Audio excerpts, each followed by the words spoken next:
आपके प्रवचन पढ़ने में रस आया, पुस्तकें यहां खींच लाई, लेकिन अब शब्द समझ में नहीं पड़ते। आंखें आपको निहारती रहती हैं और मिच जाने पर मस्तक नत हो रहता है। क्या यही रूपांतरण है मन से आत्मा की तरफ? निश्चित ही। शब्द कब तक सुनते रहोगे? शून्य सुनना पड़ेगा। वाणी में कब तक उलझे रहोगे? वाणी के पार चलना होगा। ये बात जो मैं तुमसे कह रहा हूं कानों से सुनने की नहीं, हृदय से सुनने की। और ये जो इशारे मैं तुम्हें कर रहा हूं आंखों से देखने पर समझ में ना आएंगे, आंखें बंद होंगी तभी समझ में आएंगे। ये जो मैं तुमसे कह रहा हूं इस कहने पर बहुत ज्यादा निर्भर मत रहना। इस कहे हुए के किनारे किनारे अनकहा हुआ भी भेज रहा हूं। हर दो शब्दों के बीच में जो खाली जगह है वहीं तुम मुझे पकड़ना। जब मैं चुप रह जाता हूं तब मुझे गौर से सुनना। शब्द छूट जाएं हर्ज नहीं, शून्य न चूकने पाए। इसलिए कभी कभी ऐसा होगा कि सुनते सुनते एक तारी लग जाएगी, एक लय बन जाएगी, एक अनूठे रस में सरोबोर होने लगोगे। उस क्षण ऐसा भी लगेगा कि अब कुछ सुनाई नहीं पड़ता, अब कुछ दिखाई नहीं पड़ता, लेकिन मस्तक झुकने लगेगा। वो झुकना बड़ा सांकेतिक है, वो समर्पण का सूचक है।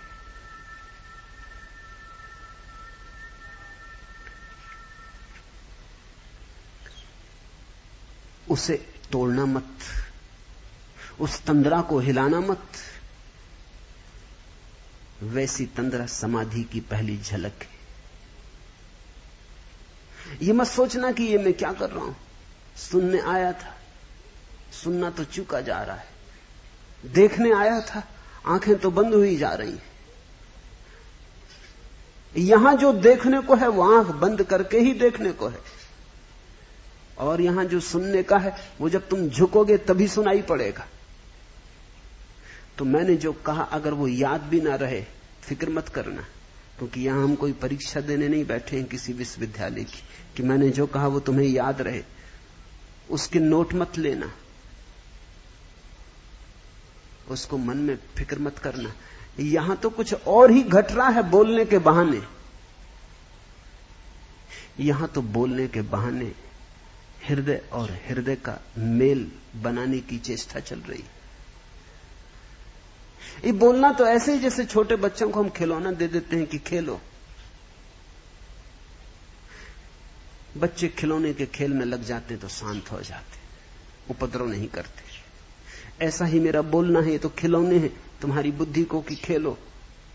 जब तुम्हारी बुद्धि खेल खिलौने में उलझी है तब मैं तुम्हारे हृदय के पास हूं। बुद्धि का उपद्रव बंद है, वो अपने खिलौनों में उलझी, तुम्हारा हृदय मेरे करीब सरक के आ सकता है।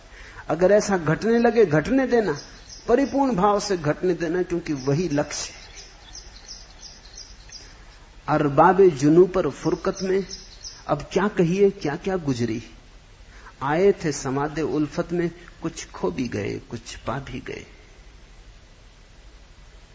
प्रेम के यात्रियों पर, प्रेम की यात्रा में क्या क्या गुजरी। अरबाबे जुनू पर फुरकत में अब क्या कहिए क्या क्या गुजरी। आए थे समादे उल्फत में, आए थे प्रेम नगर की सीमा में, आए थे समादे उल्फत में, कुछ खो भी गए कुछ पा भी गए। यहां कुछ खोएगा तो ही कुछ पाया जाएगा। यहां जितना खोएगा उतना ही पाया जाएगा। इधर तुम अगर बिल्कुल खो गए तो सब कुछ पा गए। यहां से अगर बचे बचे चले गए तो खाली आए खाली चले गए। झुको, झुक जाओ, समग्र मन प्राण से झुक जाओ। यही तो सदा से भक्तों की गहन प्रार्थना रही है। दूर मत करना चरण से, छोड़कर संसार सारा, है लिया इनका सहारा। यदि न ठौर मिला यहां भी, क्या मिला फिर मनुज तन से, दूर मत करना चरण से। कलुष जीवन पुण्य होगा, स्वप्न सत अक्षुण होगा। छू सकूं प्रीपद तुम्हारे, प्यार के गीले नयन से, दूर मत करना चरण से। यदि तुम्हारी छाह चितवन, मैं पले यह क्षुद्र जीवन। है अटल विश्वास जीवन, छीन जाऊंगा मरण से, दूर मत करना चरण से। वो जब तुम झुक रहे हो तब ऐसे गहरे भाव से झुकना कि प्रभु चरणों में झुक रहे, कि परमात्मा में झुक रहे। दूर मत करना चरण से। यदि तुम्हारी छाह चितवन, मैं पले यह क्षुद्र जीवन। तुम झुके कि तुम छाया में आए परमात्मा की। अकड़े खड़े रहो तो अहंकार की धूप में जलते रहोगे। झुके कि आए छाया में, मिली छाया। यदि तुम्हारी छाह चितवन, मैं पले यह क्षुद्र जीवन। है अटल विश्वास जीवन, छीन जाऊंगा मरण से, दूर मत करना चरण से। भाग्यशाली हो अगर झुकने की कला आ रही। इस भाग्य को भोगो, इस भाग्य को साथ सहयोग करो। इस भाग्य में बाधा मत डाल देना। इस घटती हुई घटना में किसी तरह का अवरोध खड़ा मत कर देना। तुम्हारे झुकने में ही कुंजी है, वहीं से द्वार खुलता है।